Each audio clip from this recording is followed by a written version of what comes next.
Ay, butong. Dahil sa amigo na to rin gitagaan ta og butong. Gitagaan mig butong di ay para makainom mig sabaw. Mao nay gilugwa ni Domingo ang sabaw. Kaya nasubraan sa iyang gikaon, poto nga gahi.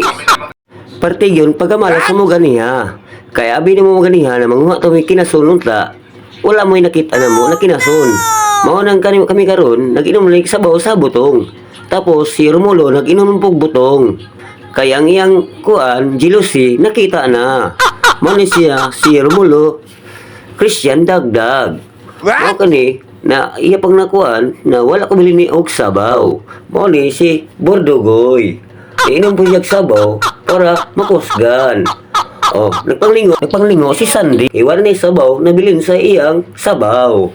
Mao ni Sandy Bordogoy ang butong. Mao ni siya karon mangulit lang tani kay wala matay usyat ato kang sa duha ka bugoy nga nagatag og butong. Nakainom ni sabaw. Salamat day mga bugoy.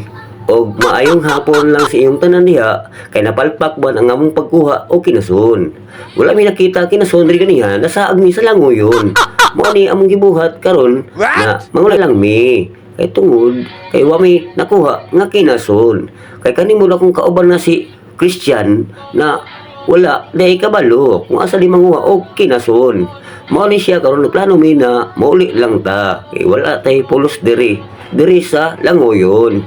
Kay wa nay oras basig magabian ta ug masag pa ta diri kay lain ra ba ang kalsada diri musiba ra baglaing na linya. Okay, good luck, I love you to all.